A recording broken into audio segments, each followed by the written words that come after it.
السلام علیکم ورحمۃ اللہ وبرکاتہ۔ امید کہ آپ بخیر و عافیت ہوں گے۔ 5 منٹ کے درس قرآن میں سورۃ الانبیاء کی آیت نمبر 83 کی تلاوت و تفسیر ہم کریں گے۔ اعوذ باللہ من الشیطان الرجیم، بسم اللہ الرحمن الرحیم۔ وَأَيُّوبَ إِذْ نَادَى رَبَّهُ أَنِّي مَسَّنِيَ الضُّرُّ وَأَنْتَ أَرْحَمُ الراحمين فاستجبنا له فكشفنا ما به من ضر وآتيناه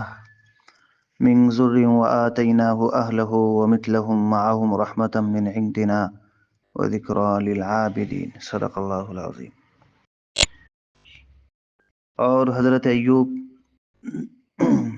جب انہوں نے اپنے رب کو آواز دی کہ انی مسنی الضر، اے اللہ مجھے پریشانیوں نے گھیر دیا ہے، پریشانیوں نے مجھے تنگ کر کے رکھ دیا ہے، بیماریوں نے مجھے بہت پریشان کر کے رکھ دیا ہے۔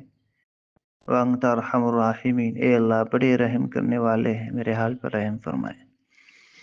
یہ اس کا ترجمہ ہوا۔ آپ جانتے ہیں حضرت ایوب علیہ السلام بڑے نامور پیغمبر ہیں، جن کا صبر مشہور ہے، بہت مشہور ہے۔ ایوب علیہ السلام کا صبر ایوب کے نام سے انہیں جانا جاتا ہے۔ یہ اصل میں بہت زیادہ مالدار تھے، بہت زیادہ مالدار تھے، مالدار بھی تھے، اولاد والے بھی تھے، 7 بیٹے 7 بیٹیاں تھیں، سب نوعمر بچے تھے، کاروبار بہترین تھے، زمین، زراعت، جانور، مویشی، بھینس، بکری، مرغیاں، ہرنیں، ہر وہ جانور ان کے پاس تھا۔ بہت زیادہ خوشحال زندگی چلتی تھی۔ کسی وجہ سے اللہ نے ان کو آزمائش میں ڈالا۔ اللہ تعالیٰ دے کر کے بھی آزماتا ہے اور لے کر کے بھی آزماتا ہے۔ اس لیے اگر مل گیا تو اترانا نہیں، کبھی بھی مل گیا تو اترانا نہیں، بگار لینا نہیں بڑے بڑے، اور اگر چھن گیا تو گھبرانا بھی نہیں۔ جی، جو رب دیتا ہے وہ رب لیتا بھی ہے، اور جو لیتا ہے وہ دیتا بھی ہے، ٹھیک ہے۔ تو بہرحال وہاں اترانا بھی نہیں تھا، لیکن آدمی جتنا نیک ہوتا ہے اس کے ساتھ اتنی آزمائشیں رہتی ہے۔ دنیا ہے نا، دنیا دارالعزا، دنیا تکلیفوں کا گھر ہے۔ دارالعزا بولے تو تکلیفوں کا گھر۔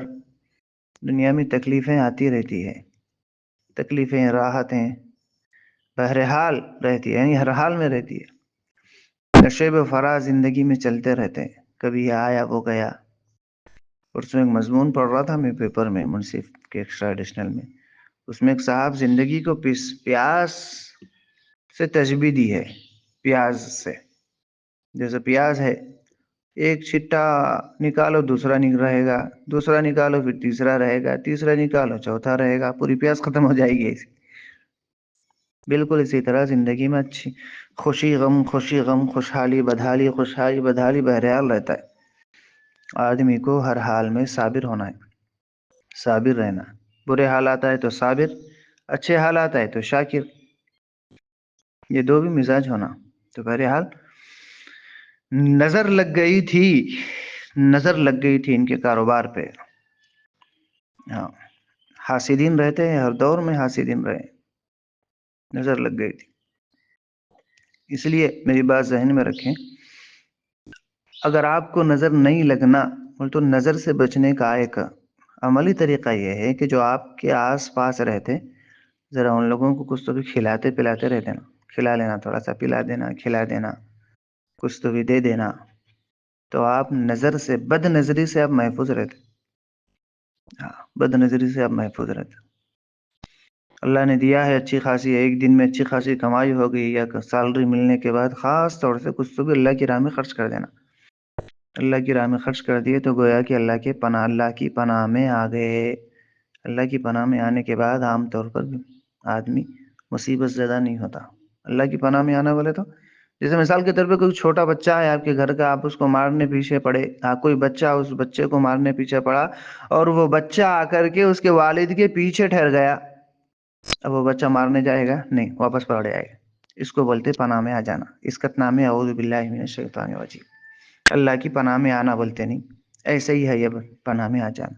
تو ایسا اپن خرچ کر دینے سے، کچھ کھلا دینے سے، کچھ صدقہ خیرات کرنے سے آدمی اللہ کی پناہ میں آ جاتا، پھر اس کے بعد نظر وغیرہ نہیں لگتی. تو مزید حضرت ایوب علیہ السلام کی تفصیلی واقعہ میں آپ کو شاید 2-3 دن لگیں گے بولوں گا، ہر دن سنیں اس کے بعد کیا ہوا، تو کیسا ان کا مال ضائع ہوا، پھر کیا ہوا کل بولتا ہوں. ٹھیک ہے. Ilyas Qasmi, tailoring centres, Bodhan. السلام علیکم.